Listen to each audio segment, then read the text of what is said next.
Troisième mois pour les Fresh Start, les nouveautés Panini Softcover sont arrivées les amis. Et oui, troisième mois et donc troisième salve, troisième fournée de Softcover. Vous connaissez le format maintenant. Certains ont droit à un print, comme vous le savez, un ex libris à détacher. Là, dans Avengers, nous avons Iron Man par Roland Boschi. Encore un Frenchie qui cartonne chez Marvel. Voilà, son Iron Man à collectionner. C'est le numéro 6 sur 7. Oui, parce qu'il y en aura 7. Alors, Avengers fait partie de mes coups de cœur, vous le savez, j'en parle depuis 2 mois. Avengers, il y a la série de Jason Aaron et le fabuleux Ed McGuinness, aidé par Paco Medina. Rien que la couverture, elle est top. Quand il dessine les Eternals, c'est juste magnifique. Les Célestials, pardon. C'est juste magnifique. Il y a du Thor, toujours emmené par Jason Aaron. C'est très très beau, c'est très graphique, c'est très très chouette. Je crois que c'est Daniel Acuna qui nous régale. Et voilà, donc tous les principaux héros Avengers sont dans ce magazine. C'est vraiment vivement recommandé. Moi qui ne suis pas le plus grand fan des Avengers de la Terre, la troisième annonce de Endgame m'a quand même fait un petit truc. Je suis pas un cœur de pierre quand même. Mais c'est vrai que c'est pas mes héros de prédilection et d'enfance.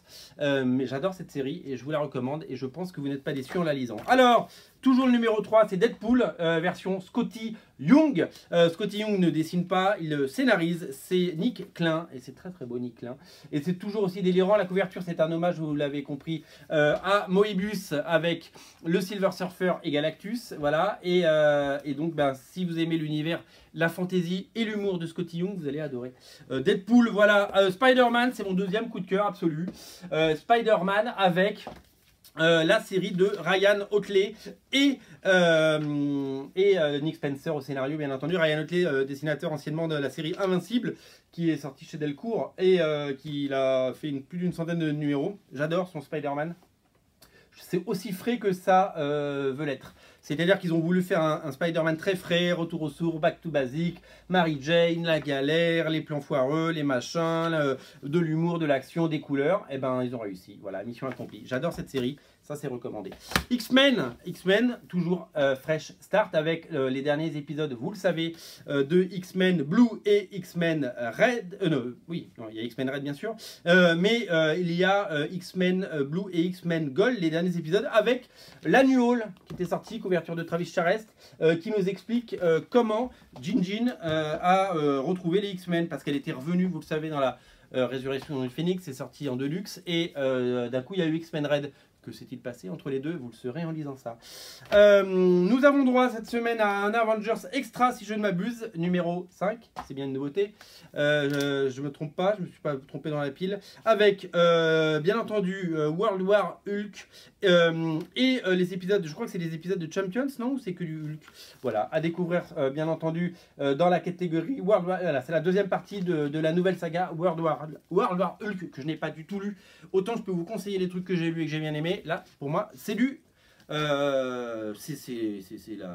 comment on pourrait dire, l'inconnu. Je voulais une référence à un comics, je voulais la négative zone, quoi. Enfin voilà. Alors le crossover Marvel continue. Infinity Wars, troisième numéro, ça sort tous les 2 mois, je crois, ou tous les, oui c'est ça.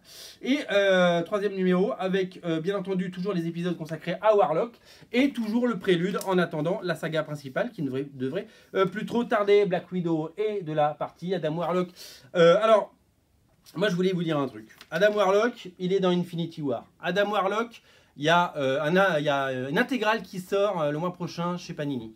Il y a beaucoup d'Adam Warlock qui sort alors qu'il y a un film Avengers qui sort. Vous voyez ce que je veux dire? C'est QFD. Je vous rappelle, les amis, si vous aimez les kiosques, que Magic Order numéro 1 est disponible en VF. C'est l'édition Angoulême avec le premier épisode en couleur de Olivier Coipel et Marc Millard. Il en reste quelques-uns si vous le voulez, ne tardez pas trop. En attendant la sortie, bien entendu, de Magic Order, 2 éditions, une édition classique, une édition collector. Ça sort avant le Free Comic Book Day, donc vous pourrez bien entendu venir les regarder, les chercher le jour du Free Comic Book Day. Donc précommandez Magic Order, soit cette édition-là qui est disponible, soit la belle édition complète intégrale avec les 6 épisodes. C'est disponible sur originalcomics.fr. Magic Order, c'est à lire, c'est un chef-d'œuvre. Salut, salut, salut!